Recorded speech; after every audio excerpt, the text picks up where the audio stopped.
On a fateful day in the kingdom of Elyndor, the city was alive with its usual morning activities. The marketplace was filled with people. Sellers stood behind their wooden stalls, calling out to customers as they displayed fruits, colorful fabrics, and handmade pottery. Farmers guided carts loaded with fresh vegetables through the busy streets, while travelers from distant lands made their way toward the mountains beyond the city. Everything seemed normal. Then suddenly, a terrified scream pierced the air. The noise of the marketplace faded as people turned to see where it had come from.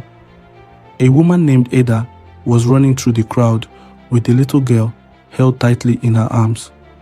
Tears streamed down her face as she pushed past startled sellers. A basket of apples crashed to the ground behind her, and several people quickly stepped aside to make way for her. The child she carried looked no older than 5 years old.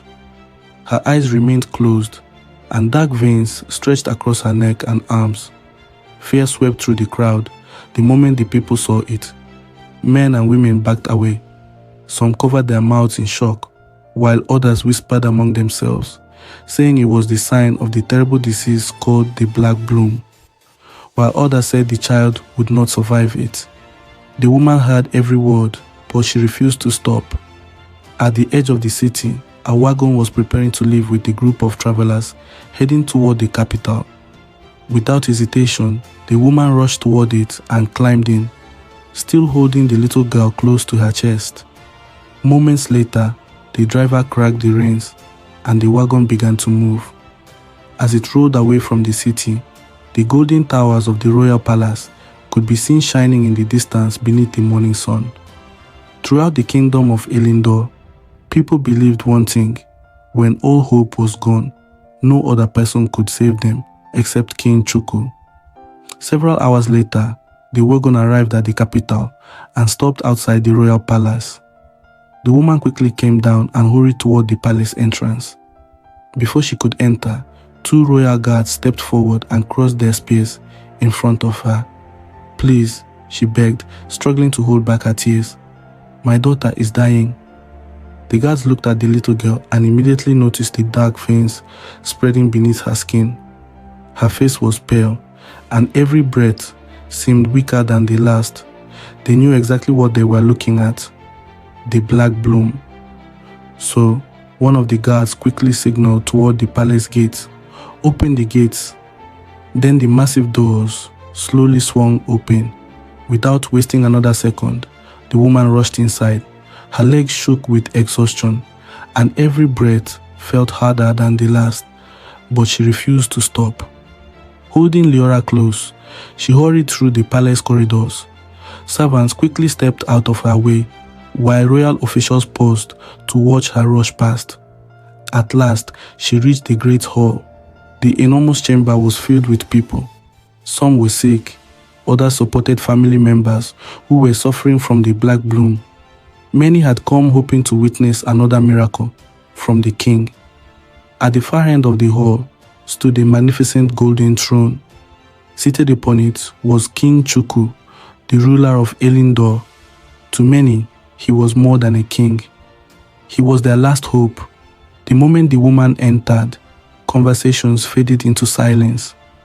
With tears in her eyes, she fell to her knees. "Your Majesty," she cried, "please save my daughter." All eyes turned toward the throne.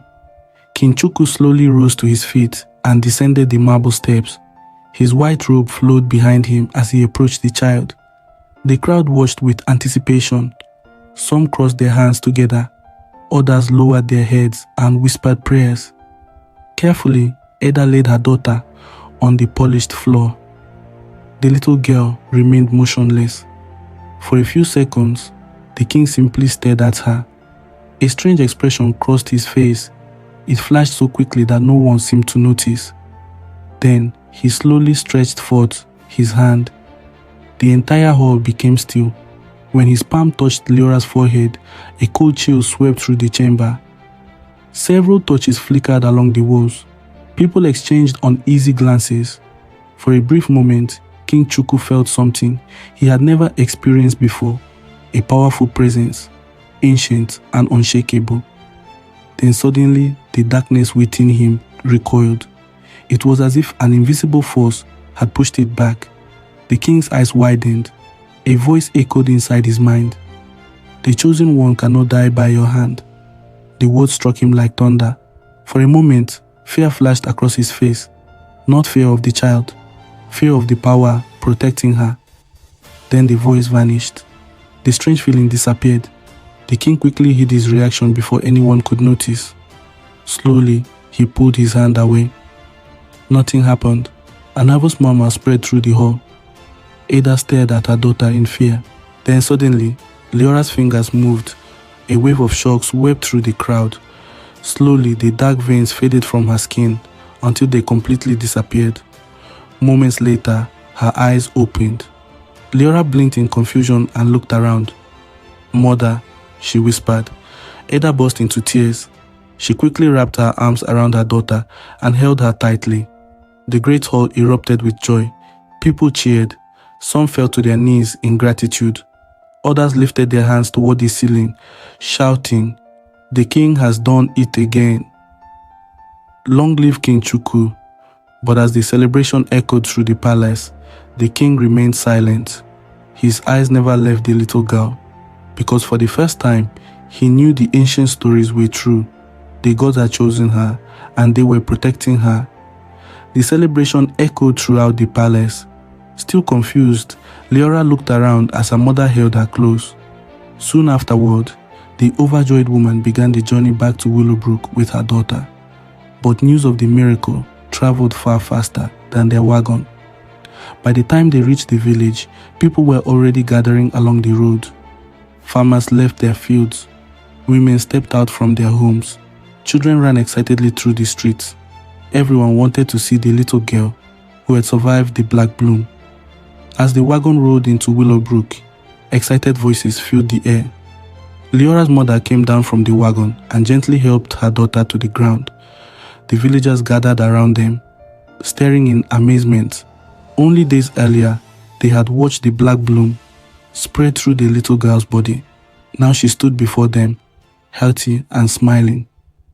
An elderly woman stepped forward, her eyes glistening with tears.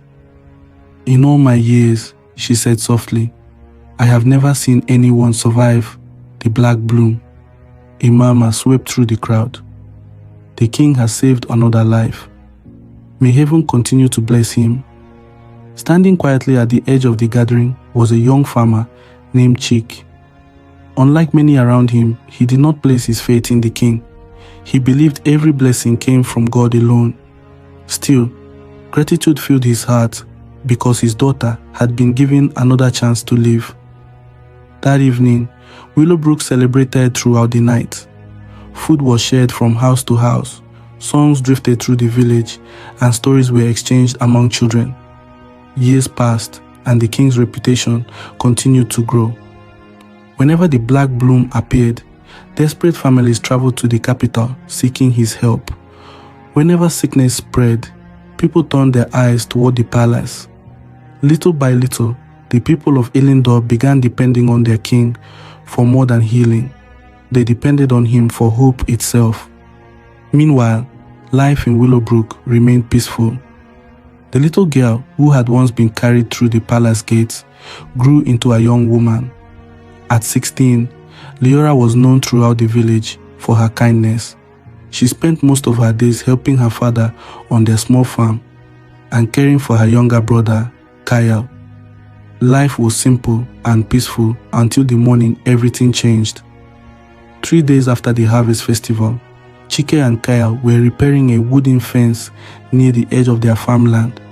That afternoon, the sun hung high above Willowbrook as the village went about its usual routine. Sweat covered Kyle's forehead as he lifted his hammer and drove another nail into place. Not far away, Leora was gathering vegetables from the garden. Everything seemed peaceful. Then suddenly, a sharp sound broke the silence. Leora looked up. Kyle's hammer had slipped from his hand and fallen to the ground. The boy staggered backward. His face had turned pale. "Kyle!" Chike called out in alarm. Leora dropped her basket and ran toward them. Before either of them could reach him, Kyle's knees gave way. He collapsed. Chick rushed over and caught his son just before he hit the ground. Kyle, Leora cried, but Kyle didn't respond. His eyes remained closed and his breathing was shallow. Fear gripped Leora's heart. Together, she and her father carried him into the house and laid him carefully on his bed. The commotion quickly drew attention. Neighbors who had witnessed the collapse began gathering outside the house. Others followed, whispering among themselves as concern spread through the village. Inside, Leora knelt beside her brother. Then something caught her attention. Dark veins were beginning to spread beneath the skin of his arms. Her breath caught because she knew those marks. Everyone in Elyndor knew those marks. The black bloom. A heavy silence filled the room. Chika stared at the veins, his expression changing. "We need Elder Ease," he said immediately. Before he could say another word, Leora was already running. She rushed out of the house and ran through the village streets. People stepped aside as she passed. Moments later, she reached the healer's house and knocked on the door. The door swung open. The old healer took one look at her tear-filled eyes and worried expression. "The black bloom?" he asked quietly. Leora nodded. Without wasting a moment, Elder Ease grabbed his medicine bag and followed her back to the house. When they arrived, Kyle's condition had already worsened. The dark veins had spread further along his arms. Elder Ease immediately went to work. He examined Kyle carefully, checking his eyes, his pulse, and his breathing. Then he opened his bag and began preparing his remedies. He crushed herbs into a thick paste and rubbed it on the boy's skin. He burned special healing plants, filling the room with smoke that many believed could drive away sickness. Hour after hour, he tried everything he knew, but nothing worked. The dark veins continued to spread. As evening approached, Elder Ease finally stepped away from the bed. The room fell silent. His tired face told the family everything before he even spoke. "There is nothing else I can do," he said softly. Leora felt tears fill her eyes. "There has to be something," she whispered, but the old healer lowered his head and remained silent. Outside, darkness slowly settled over Willowbrook. Most of the villagers returned to their homes, though a few stayed behind to pray with the family. Others quietly left food by the door before slipping away. No one felt like eating. Everyone understood what was happening. They had seen the black bloom before, and it rarely spared its victims. Inside the house, Kyle continued to grow weaker. The dark veins continued to spread across his arms and up his neck. Chick sat beside the bed, his head bowed. He had survived storms and years of hardship while providing for his family, yet nothing had ever made him feel as helpless as this. Nearby, Leora stood watching her brother. She couldn't look away. Then suddenly, a memory flashed through her mind. A frightened woman running through crowded streets, and a little girl fighting for her life. For a brief moment, she remembered a hand resting gently on her forehead. Then the memory disappeared. "Father," she said softly. Chike lifted his head. "We can take him to the capital." The room grew quiet. Neither of them needed to explain what she meant. King Chuku, the ruler of Elyndor, the man people believed could heal the impossible. For a long moment, Chike said nothing. Then he slowly shook his head. "We won't make it in time." Leora looked at her brother lying on the bed. Deep down, she knew he was right. The capital was days away, and Kyle was growing weaker with every passing hour. As the night deepened, the remaining neighbors quietly left. Soon, only Chike, Leora, and Elder Ease remained. The old healer sat silently beside the fireplace. His medicines had failed, and there was nothing more he could do. Near midnight, he finally rose to his feet. "I'll return at sunrise," he said gently. Chika nodded. After the healer left, silence settled over the house. Only the crackling fire and Kyle's weak breathing broke the stillness. Hours passed. Eventually, exhaustion overtook Chike. and he fell asleep in the chair beside the bed. Leora remained awake. She moved closer and sat beside her brother. The candlelight flickered across his pale face. For a moment he looked peaceful. Then a painful breath escaped his lips. Tears filled her eyes. She held his hand. It was cold, far colder than it should have been. "Please don't leave us," she whispered. Kyle didn't respond. Leora lowered her head. Memories flooded her mind. The chores they shared, the way he always managed to make her laugh when she was upset. She could not imagine life without him. The room remained still. Then, she felt a faint warmth deep within her chest. Leora frowned. At first she thought she was imagining it, but the feeling continued. Slowly, it grew stronger, like a tiny ember being stirred back to life. The warmth spread through her shoulders and into her hands. Confusion flashed across her face. What is happening? She looked down and saw a faint golden glow shining beneath her skin. Leora jerked her hand back in shock, but the warmth only intensified. Golden light gathered around her fingers, casting a soft glow across the room.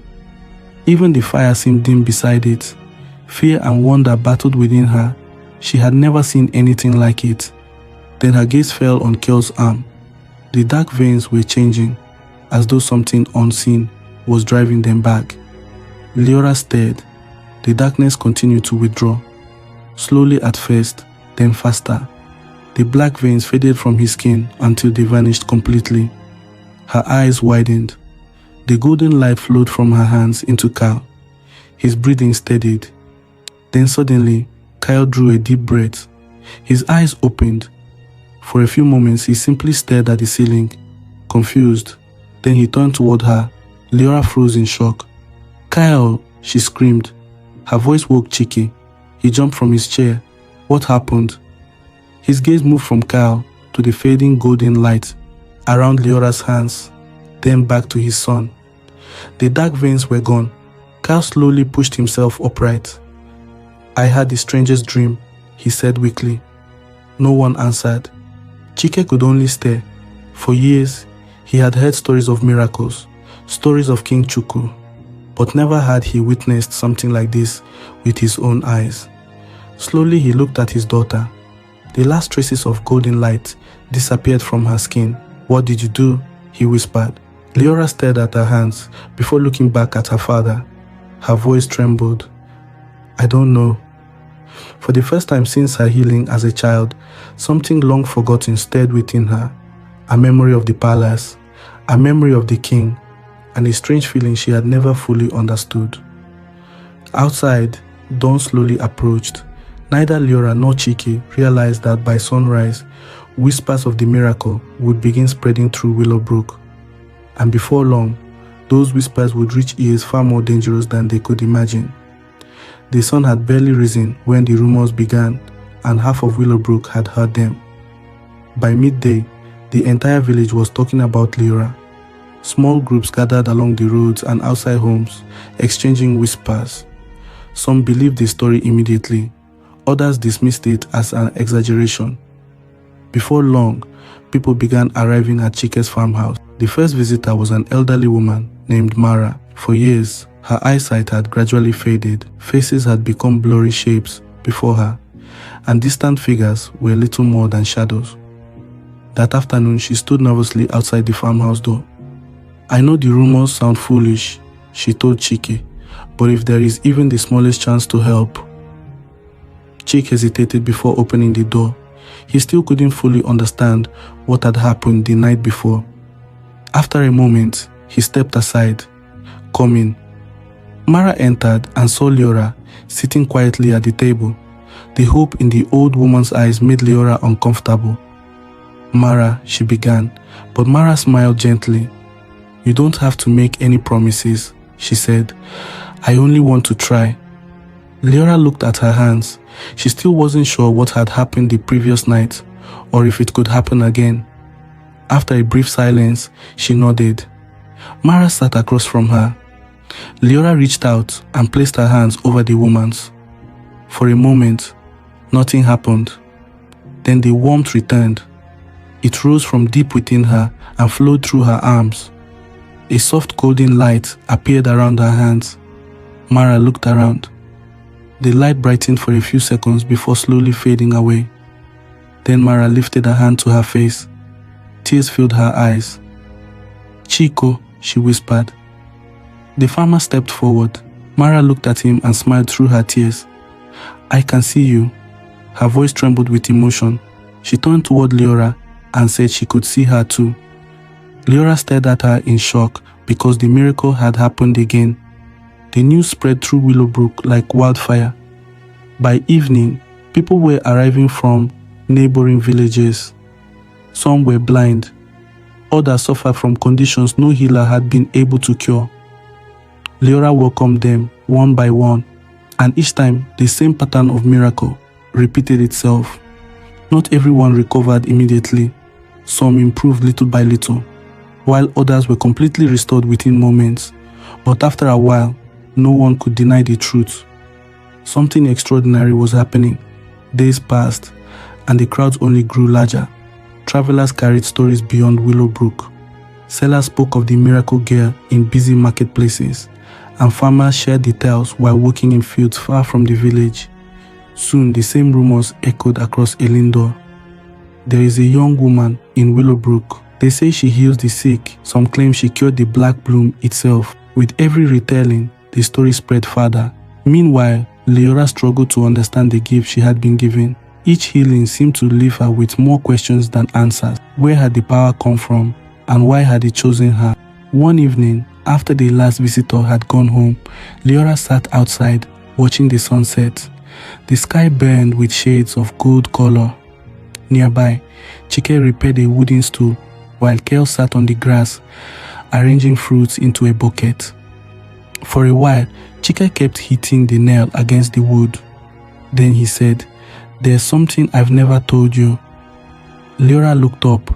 The seriousness in his voice immediately caught her attention. "About what?" Her father set aside his tools and said, "It's about the day you were born." Leora frowned.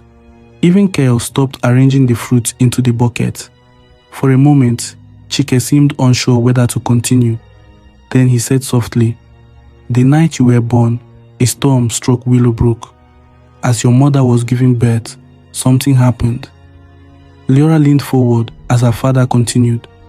"A strange light appeared inside the house.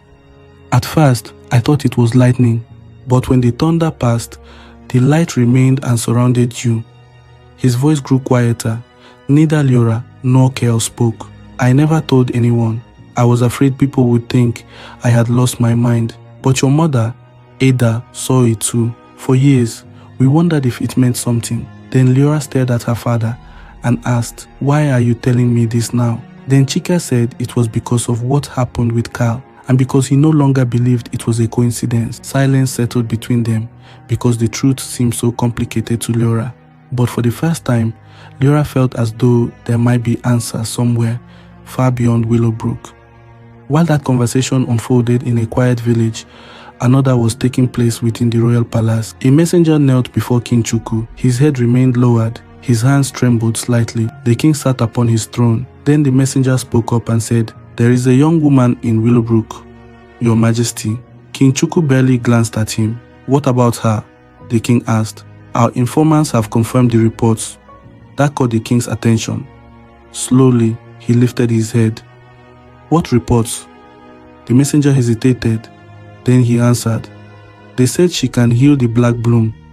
The throne room fell silent. For several seconds, Chuku said nothing. His expression never changed, but something cold tightened inside him. "Impossible," he said quietly. "Our investigators witnessed it themselves." The messenger lowered his head even further. Then King Chuku slowly rose from his throne. His movement alone caused several nearby servants to tense. He walked toward a large window overlooking the capital.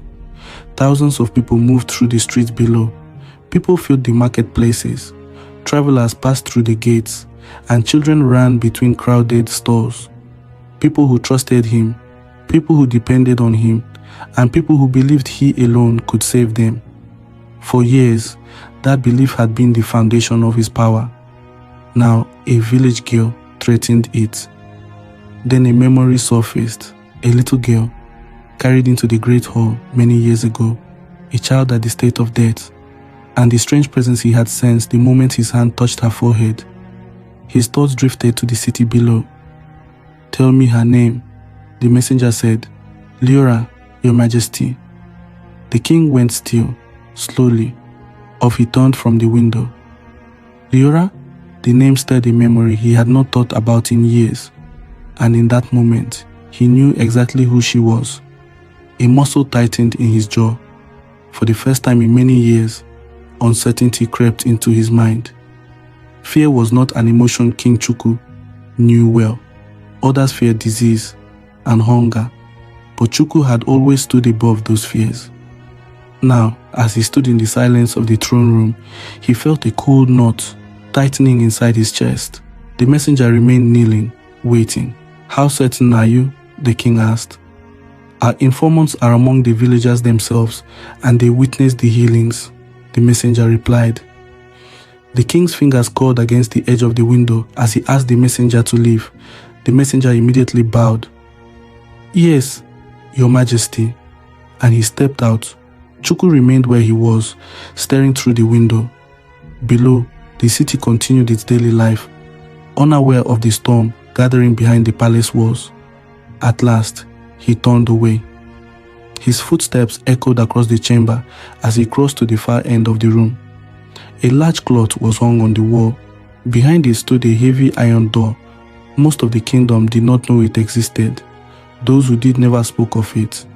The king pulled the cloth with strange designs aside and pressed his hand against the cold metal. A faint click echoed from within. The door slowly swung open. Beyond it lay a narrow stone staircase descending into darkness. Without hesitation, Chuku stepped inside. The air grew colder with every step. Torchlight flickered against ancient walls, casting restless shadows across the stone. The deeper he descended, the farther away the sounds of the palace became, until there was nothing left but silence. Eventually, King Chuku reached a circular chamber hidden beneath the palace. There were no windows, only cold stone and flickering torchlight. At the center of the room stood a black altar. Its surface seemed to drink in the light around it, leaving the stone darker than the shadows themselves. The king stopped before it. For a moment, he said nothing. Then he spoke. "She is alive." The words faded into the chamber. Nothing answered. Then the shadows along the walls began to shift. Darkness spread across the floor like ink creeping through water. The air turned colder, and the torch flames trembled. A deep voice emerged from the chamber. It seemed to come from every corner of the room at once. "I know."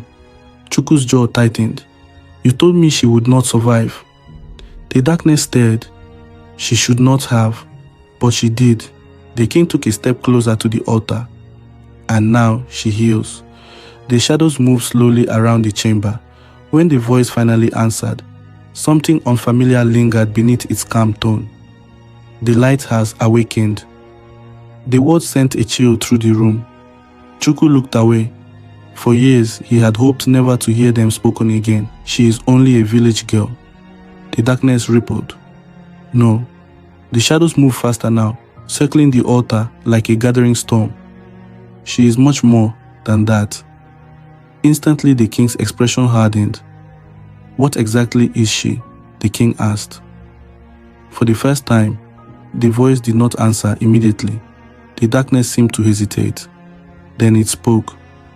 "As long as she remains hidden, she is a threat." The torchlight flickered violently. "She is the last spark of something that nearly destroyed us long ago."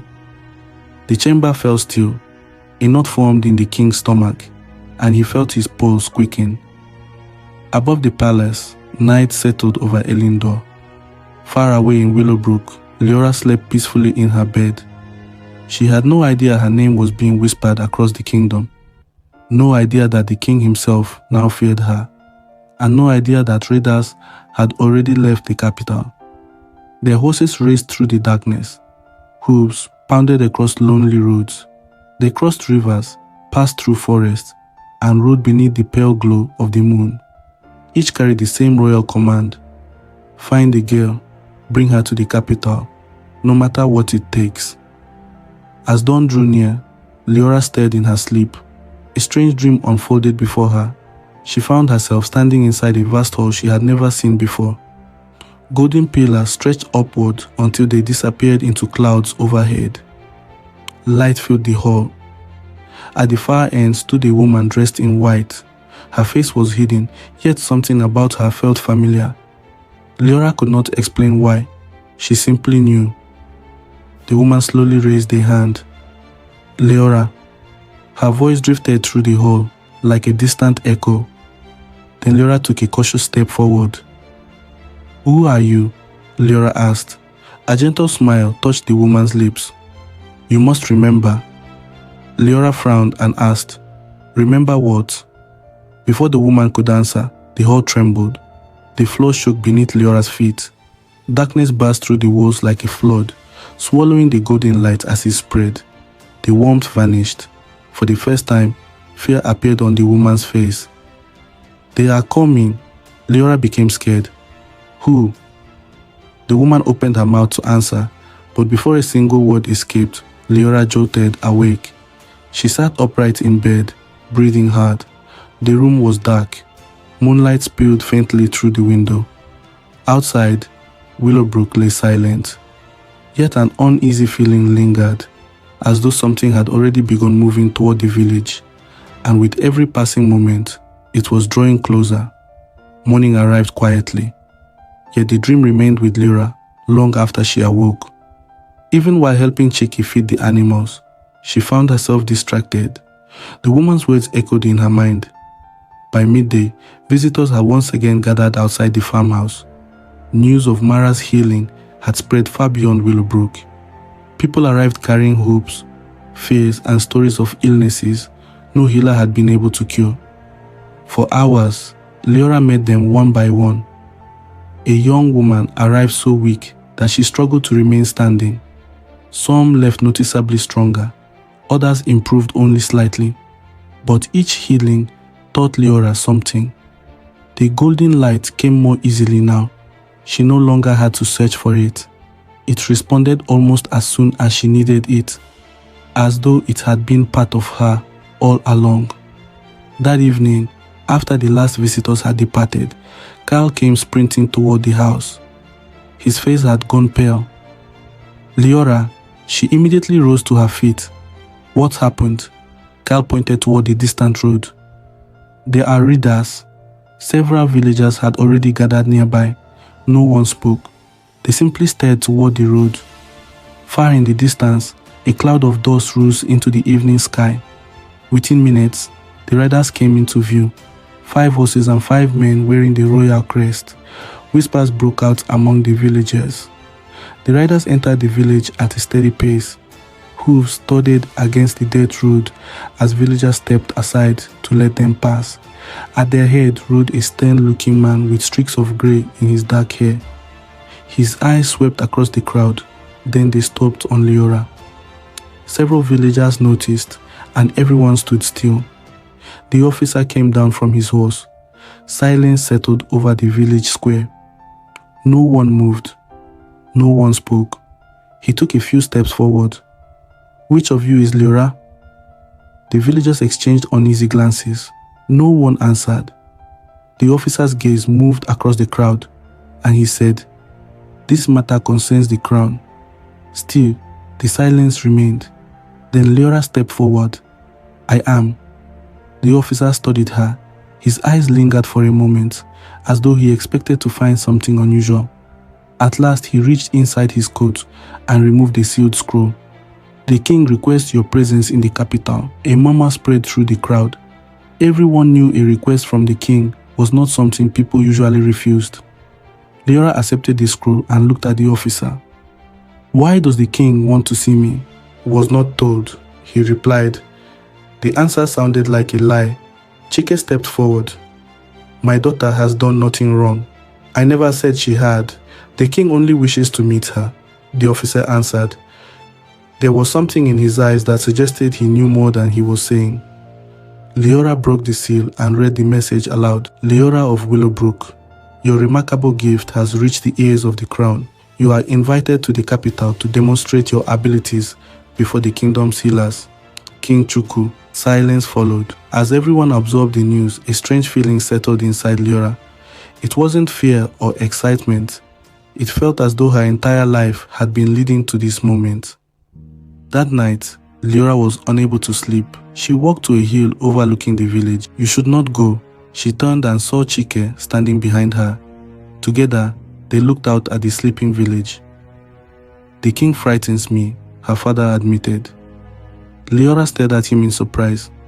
She had never heard him say that before. When your mother and I were young, the kingdom was different, he continued. People faced hardships, but they weren't living in constant fear. The black bloom changed that. Chike shook his head slowly. I don't know, but wherever fear grows, the king's influence seems to grow with it. The words lingered between them. After a moment, he looked at her. If you go to the capital, you may discover things about yourself that cannot be forgotten. Leora felt her stomach tighten. Her mysterious dreams, her strange gift, the questions she had carried her whole life. As she stared toward the distant horizon, she finally understood. The capital was not simply calling her. The truth was. And deep down, Leora knew she could no longer run from the questions about her past. Then she embarked on the journey to the capital the next day. The journey took 3 days. When she finally arrived in Elyndor, the city was as grand as the stories described. Tall walls surrounded the capital, and the streets were filled with merchants, farmers, soldiers, and travelers. Yet beneath the busy atmosphere, she sensed something troubling. People spoke often about sickness and fear. Many had begun to lose hope. Finally, they got to the entrance of the capital kingdom. Leora stared in amazement. Massive stone walls surrounded the city. Countless buildings stretched beyond them. At the center stood the royal palace. It was beautiful, yet something about it unsettled her. The closer she came, the colder she felt. Not because of the weather, but because something about the palace felt wrong, as though happiness itself had been driven from its walls. Hours later, enormous doors opened before her. She was escorted through long hallways lined with guards, then into the throne room. At the far end sat King Chuku, the ruler admired throughout the kingdom, and the man people called their savior. For several moments, he simply studied her. You are Leora, he finally said with a calm voice. Yes, your majesty, she replied. The king slowly stood. I have heard many stories about you. Leora remained silent. They say people recover after you touch them. I never asked for this gift, she replied calmly. A faint smile appeared on Chuku's face.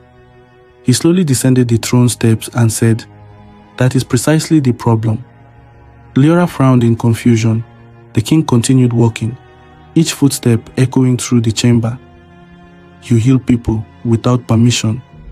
Permission, Leora repeated. Then she stared at him in disbelief. Who needs permission to help others? For the first time, something dark flashed across the king's eyes. You are dangerous. Leora looked at the king and asked, Dangerous to whom? The king stopped walking. Silence hung between them. Then he answered quietly, to order, but deep inside, he knew that was not the truth. Years before Leora was born, long before the people of Elyndor began calling him their savior, King Chuku had been a very different man. At that time, he was only a young prince, ambitious and desperate for power. One night, while exploring forgotten tunnels beneath the royal palace, Chuku discovered something no one had seen for centuries. Hidden deep beneath the kingdom was an ancient chamber carved into black stone. Strange symbols covered its walls. The air itself felt unnatural, and at the center of the chamber stood a dark crack in the earth. That was where he first heard a strange voice calling his name. At first he was frightened, but the voice continued speaking. Night after night, he returned to the chamber, and each time, the voice revealed more secrets. It spoke of power, control, and influence.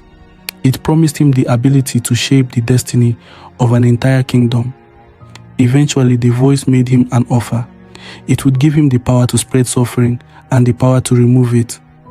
In return, all it asked was that he feed it what it desired most: fear. Chuku accepted the condition, and from that moment everything changed. Years passed, and whenever the black bloom appeared, fear spread throughout Elyndor.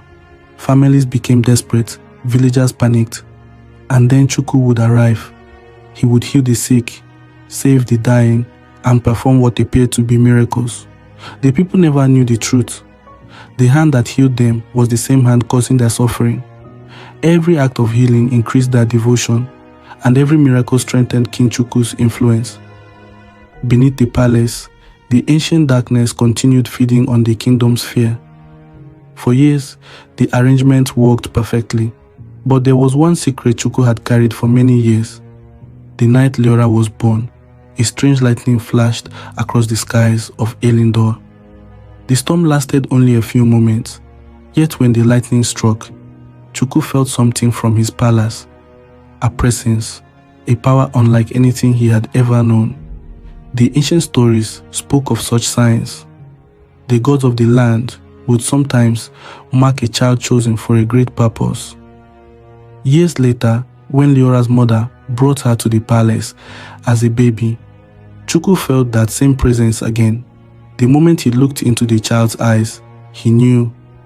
The sign from that stormy night had been hers. The gods had chosen Leora from birth, chosen her for a destiny greater than anyone could imagine. At first, Chuku hoped he was wrong, but as the years passed, he never forgot. Then Leora appeared once more, no longer a child, but a simple village girl who could heal without the darkness, without fear, and without control. Leora stared at him in disbelief. "You are lying," she said. A faint laugh escaped the king. "Am I?" Without another word, he led her through hidden passages beneath the palace. Deep below the royal halls, he showed her the ancient chamber and the black altar hidden within the darkness. The moment Leora saw it, a cold feeling settled inside her. The air itself felt wrong. For the first time, she realized the king had been telling the truth. Everything the king had feared became reality. For the first time, he stood before the one the gods had chosen, a power he could not command, and a destiny he could not stop. So, he made his decision. Leora turned and began walking toward the throne room doors. "We are done here," she said. But before she could leave, the door suddenly swung open. Several guards rushed into the chamber. Leora stopped and looked back at the king. King Chuku's expression remained cold. "Arrest her." For a moment, Leora simply stared at him in disbelief. Then the guards moved forward. She tried to pull away and struggled against them. "Let me go," she shouted. But there were too many of them. Within moments, the guards overwhelmed her and seized her arms. Deep beneath the palace, hidden far below the royal halls, lay ancient stone cells. Leora was locked inside one of them. The room was cold. The walls were dark. A small barred window near the ceiling allowed only a thin beam of sunlight to enter each day. At first, she believed she would soon be released, but days passed and nothing happened. Then weeks passed. Still, no one came. Only guards. Sometimes she sat near the small window and wondered whether her father and Kel were searching for her. Other times, she prayed, not for herself, but for the people suffering outside the palace walls. Meanwhile, throughout Elyndor, something strange began happening. The black bloom returned, but this time it spread faster than before. Entire villages were affected. Families once again watched helplessly as their loved ones grew weaker. Yet alongside the sickness, another mystery began spreading. Meanwhile, stories of Leora's kindness continued to spread even after her imprisonment. People remembered how she had helped the sick without asking for anything in return. In villages across Elyndor, families began gathering together to pray for one another. They no longer placed all their hope in the palace. Instead, they encouraged one another to believe that hope still existed. Then something strange began happening. A mother placed her hands upon her feverish child while praying and watched the fever disappear. A shepherd recovered after villagers gathered around him and prayed through the night. At first, people called these events coincidences, but more miracles followed. As more people continued praying together, hope slowly began to spread throughout the kingdom. And a question slowly began spreading through the streets of Elyndor. If the king alone possessed the power to heal, then how were these people recovering? Even members of the royal court began to whisper among themselves. For the first time in many years, doubt entered the hearts of the people, and doubt was something King Chuku could not control. One evening, as rain fell outside the palace, Leora sat alone inside her cell. She closed her eyes and thought about her family. She remembered Kayo's laughter, her father's smile, the people she had helped, and the countless others still suffering across Elyndor. A deep sadness filled her heart. Then came the familiar warmth. At first, it felt like a small flame, but unlike before, it did not remain small. The warmth grew stronger and strange. It spread through her chest, her arms, and her hands. Golden light began shining from beneath her skin. Leora opened her eyes. The entire cell glowed. The light continued growing until it illuminated every corner of the prison. Outside, the guards noticed the strange glow. "What is that?" one asked. Before anyone could answer, the ground began to tremble. The stone walls shook violently. Dust fell from the ceiling. Cracks spread across the floor. The guards stumbled backward in fear. Then something impossible happened. The prison walls surrounding Leora began to break. Thousands of tiny particles of golden light drifted into the air like glowing dust carried by the wind. The prison walls finally collapsed. Leora was shocked at first, but she gradually rose to her feet. The guards immediately raised their weapons, yet none of them attacked because something about the light stopped them. It felt peaceful, not a force of destruction, but a force of hope.